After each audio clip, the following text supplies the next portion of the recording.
जगमग करती एक ज्योति परम धाम से आई। जगमग करती एक ज्योति परम धाम से आई।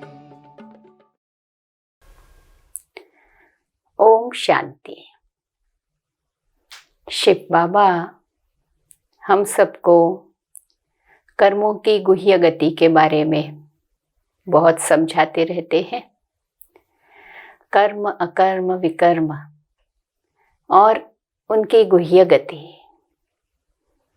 अब हम मीठे बाप दादा के अव्यक्त महावाक्य सुनेंगे, जिसमें कर्म की महानता क्या है वह समझाया गया है। कर्म के आधार पर ही हमारा वह दर्पण प्रत्यक्ष होता है, जिसमें समझ में आता है कि हम कहाँ तक बाप समान संपन्न संपूर्ण बने हैं। तो बाप दादा कहते हैं, जब हर कर्म श्रेष्ठ महान है, इससे सिद्ध है कि शक्तियों को चरित्र अर्थात कर्म में लाया है। कर्म की महानता से सिद्ध होता है कि शक्तियों को हमने कर्म में लाया है। निर्बल आत्मा है या शक्तिशाली आत्मा है, सर्वशक्तिवान संपन्न है व शक्ति स्वरूप संपन्न है, ये सब पहचान कर्म से ही होती है, क्योंकि कर्म द्वारा ही व्यक्ति और परिस्थिति के संबंध व संपर्क में आते हैं। कर्म द्वारा ही किसी भी संबंध में हम आते हैं, चाहे व्यक्ति चाहे परिस्थिति। इसलिए नाम ही है कर्म क्षेत्र, कर्म संबंध, कर्म इंद्रियां, कर्म भोग, कर्म योग। तो इस साकार वतन की विशेषता ही कर्म है। इस साकार वतन की विशेषता कर्म है। इसलिए बाबा कर्म संन्यास कहते हैं कि यह है ही नहीं।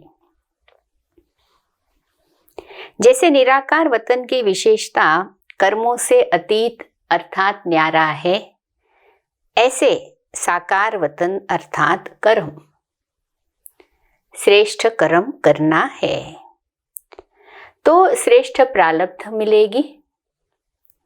कर्म भ्रष्ट होने के कारण दुख की प्रारब्ध बनती है, लेकिन दोनों का आधार कर्म हुआ ना।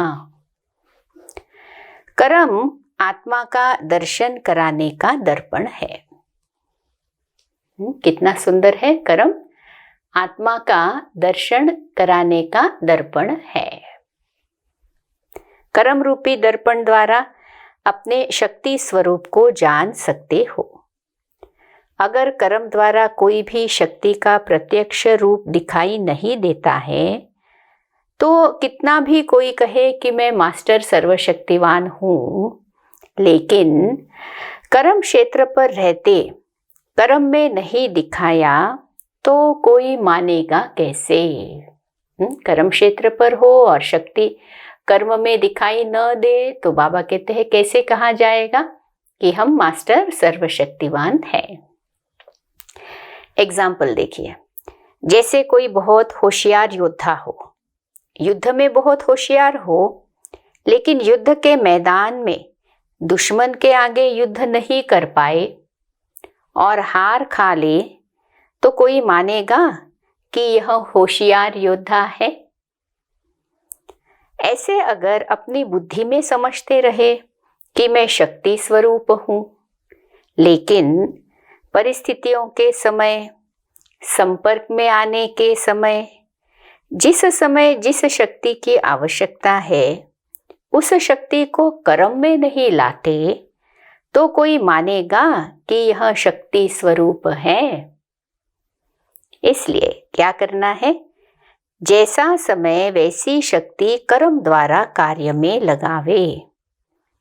तो अपने आप को सारे दिन में देखो, सारे दिन की कर्म लीला द्वारा चेक करो कि कहाँ तक हम मास्टर सर्वशक्तिवान बने हैं, कहाँ तक हम शक्तियों को प्रैक्टिकल कर्म में लाते हैं।